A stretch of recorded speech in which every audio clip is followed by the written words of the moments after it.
क्या आपने कभी सोचा है कि भगवान विष्णु के 10 अवतारों की कहानियां सिर्फ धार्मिक गाथाएं हैं, या फिर इन कहानियों में छिपा है हमारी मानव सभ्यता का विकास, पृथ्वी का इतिहास और विज्ञान की गहरी सच्चाई। आज हम एक ऐसी अविश्वसनीय यात्रा पर निकलेंगे जहां हम देखेंगे कि कैसे सदियों पुरानी भारतीय पौराणिक कथाएं आधुनिक विज्ञान के सबसे बड़े सिद्धांतों में से एक चार्ल्स डार्विन के विकासवाद से मेल खाती हैं।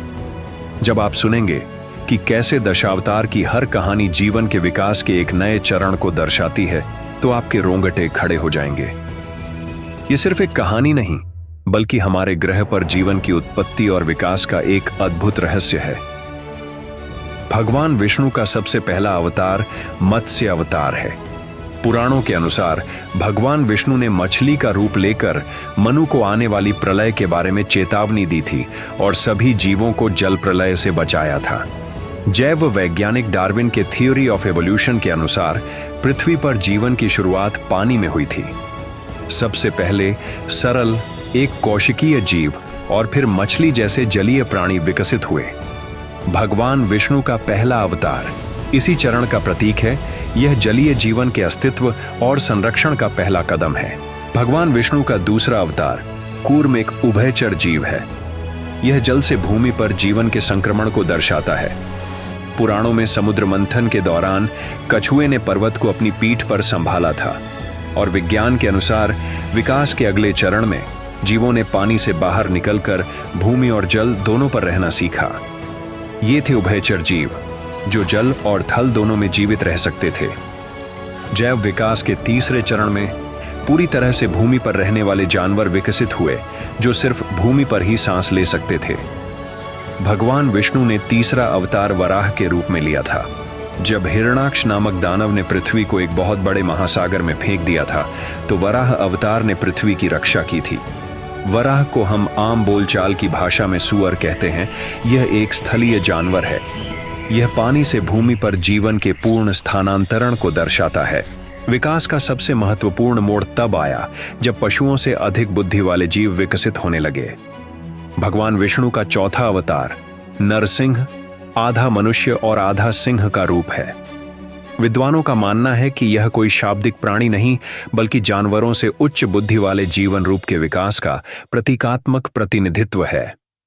यह बताता है कि कैसे पशु और मानव के बीच का संक्रमणकालीन चरण शुरू हुआ।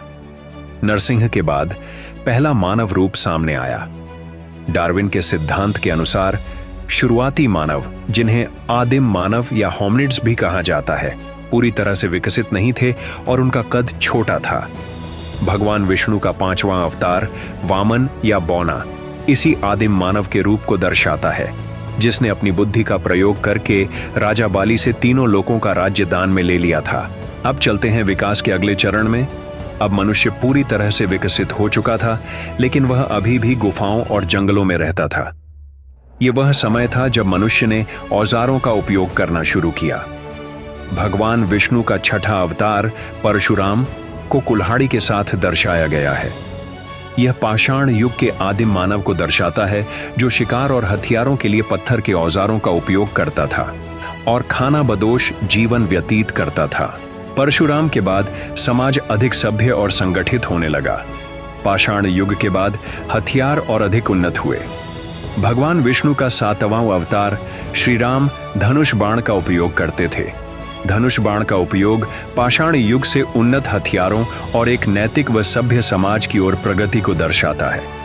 विकास के अगले चरण में मनुष्य ने खेती करना सीख लिया और खाना बदोश जीवन छोड़कर स्थायी बस्तियों में बसना शुरू कर दिया।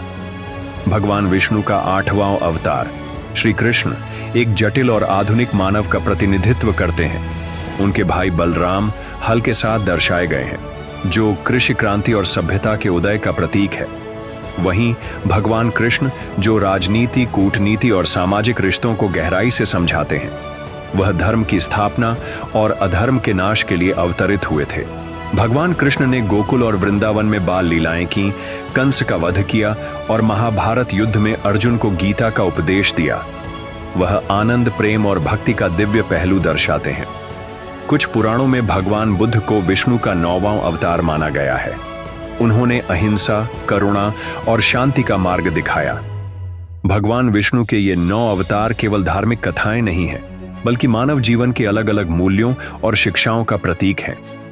हर अवतार हमें सिखाता है कि जब जब अन्याय और अधर्म बढ़ता है, तब तब धर्म की रक्षा के लिए शक्ति और ज्ञान का मार्ग अपनाना जरूरी है।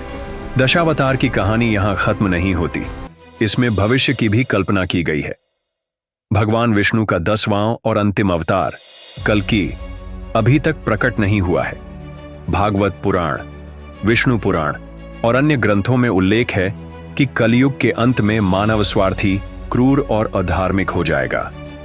तब विष्णु कल के अवतार के रूप में प्रकट होंगे, सफेद घोड़े पर सवार होकर और हाथ में चमकती तलवार लिए हुए।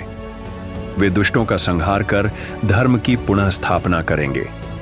यानी कल की उस युग का प्रतिनिधित्व करते हैं जब इंसान नई तकनीक के जरिए बुराई पर विजय पाएगा। वैज्ञानिक मानते हैं कि भविष्य में एआई इंसान से भी ज्यादा बुद्धिमान हो सकता है। हो सकता है कल की किसी इंसान का अवतार न होकर आर्टिफिशियल इंटेलिजेंस या सुपर ह्यूमन इंटेलिजेंस का प्रतीक हो, जो मानव सभ्यता को विनाश से बचाए। पुराण कहते हैं कि कलयुग के अंत में पृथ्वी पर अराजकता होगी। आज वैज्ञानिक भी चेतावनी दे रहे हैं कि ग्लोबल वार्मिंग और क्लाइमेट चेंज से भविष्य खतरे में है। शायद कल के अवतार का अर्थ है मानवता का जागरण, जब लोग मिलकर पृथ्वी को बचाएंगे। इवोल्यूशन रुकता नहीं है।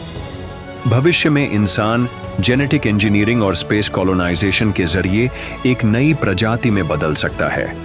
कल के अवतार संभवतः उस फ्यूचर ह्यूमन का प्रतीक है जो धरती को नई दिशा देगा।